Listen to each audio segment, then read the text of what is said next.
Magandang araw po sa inyong lahat. Turuan ko na po at kayo makabuo ng mga English sentences na laging ginagamit para makapag-English po kayo palagi. Okay? Magbigay na po agad ako ng halimbawa.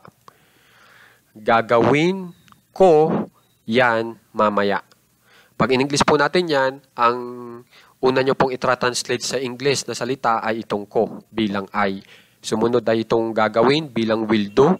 Sumunod ay itong yan bilang that. At ang huli po ay itong mamaya bilang later. Pagsamasamahin lang po natin yung mga English na mga salita. I will do that later. Gagawin ko yan mamaya. Okay? Isa pa pong halimbawa. Subukan po natin itong natin bilang we. Iproproseso natin yan mamaya.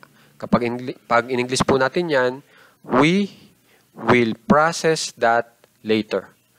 Subukan naman po natin itong mo bilang you. Ikukumpleto mo yan mamaya. You will complete that later. Okay? Subukan naman po natin itong nila bilang they. Tatapusin nila yan mamaya. They will finish that later. Subukan naman po natin itong niya. Tapos babae, so she ang gagamitin natin. Kung lalaki po, he ang gagamitin nyo. Subukan po natin itong she, babae po para sa niya.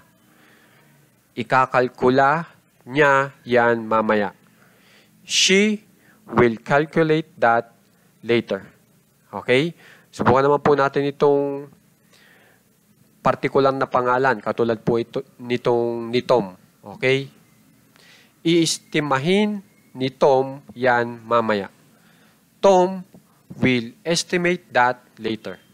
Okay? Kung mapapansin nyo, ang bilis po natin makabuo po ng mga English sentences. Tapos yung gamit na gamit pa. Kasi ito pong mga action na inilagay ko po dito ay pwedeng gamitin sa trabaho o sa gawaing bahay.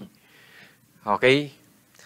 Bali po, itong ating pinag-aaralan ngayon ay ang inyong ibinibigay na ideya ay sinasabi nyo na sa ngayon ay ipagpapaliban nyo yung pinag-uusapan yung aksyon na gagawin. Ipagpapaliban nyo ngayon pero mamaya gagawin nyo. Okay, pag ganun po yung ideyang gusto nyong ibigay, maaari nyo pong gamitin itong ating aralin ngayon. Okay? Ngayon po, para masabi mo sa English itong salitang gagawin, kailangan yung do mo ay lalagyan mo ng will. Kasi di ba ang gagawin ay nagbibigay ideya na yan ay gagawin pa lang. Itong iproproseso, nagbibigay ng ideya na gagawin pa lang niyang pagproproseso. Hindi ngayon, pero mamaya pa. Di ba? So para ma-English nyo yan ng tama, masabi nyo na yan ay gagawin sa susunod na panahon, kailangan sasamahan nyo ng will. Tapos yung verb nyo, naka-base form. Ano ba ang base form para sa do? Ano ang original na spelling ng do? Di ba itong D-O? Hindi yung D-O-E-S, hindi yung D-O-N-E, hindi yung D-I-D. D-O. Yan ang original na spelling o base form para sa salitang do. Sa process, P-R-O-C-E-S-S naman. Sa complete, C-O-M-P-L-E-T-E. naman. So, lahat po sila ay naka-base form itong action natin. Tapos, sasamahan nyo ng will. Para masabi nyo na itong, halimbawa, itong pagkakalkula ay gagawin nyo sa susunod na panahon, hindi ngayon. Lalagyan nyo ng will. So, yan ang dahilan kung bakit naglagay ako ng will. Okay? At ito pong will ay sinusuportahan ng salitang later. Okay, kung mapapansin nyo, maaari silang maging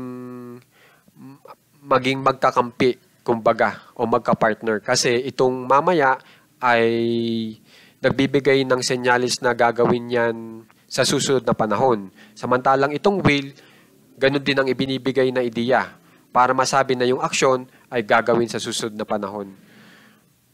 So, ang samahan po nila ay maganda. Nagtutulungan sila. Hindi sila nagkokontra sa bawat isa. o kumokontra sa bawat isa. Nagtutulungan sila para masabi na gagawin niyang action na yan, itong do, process, complete sa susunod na panahon. Okay?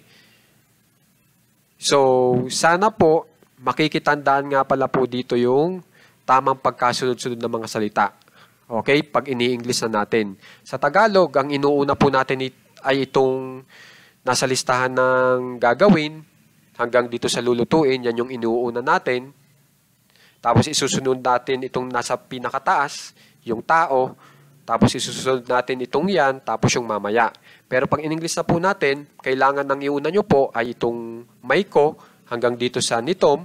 Isusunod nyo itong gagawin. Tapos isusunod nyo yung yan, tapos isusunod nyo yung mamaya, pinakahuli. So, yan yung dapat yung tandaan para tama po yung pagpoposisyon nyo ng mga English na salita nyo sa inyong mensahe sa English. Okay po? So, sana makikitandaan po itong ating aralin ngayon kasi kung mapapansin nyo, magagamit nyo po agad ito. Di ba po ba?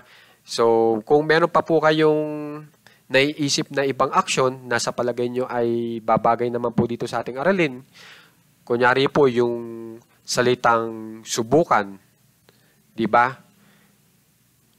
Pag ini-apply po natin yan dito sa ating aralin, ang mangyayari po ay will try.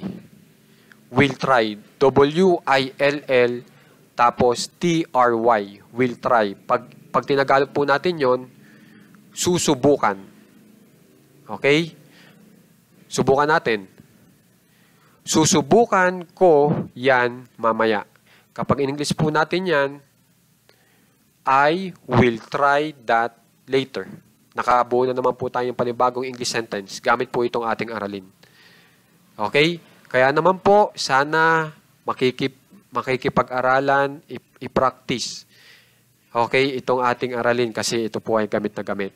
So maraming salamat po sa mga nagsasubscribe sa ating channel na talagang tumutulong po para ma-maintain po yung channel natin at mapaigi pa. At maraming salamat din po sa mga nanonood, sa mga nagla-like, nag-share at nagpa-follow ng ating channel. Maraming salamat po.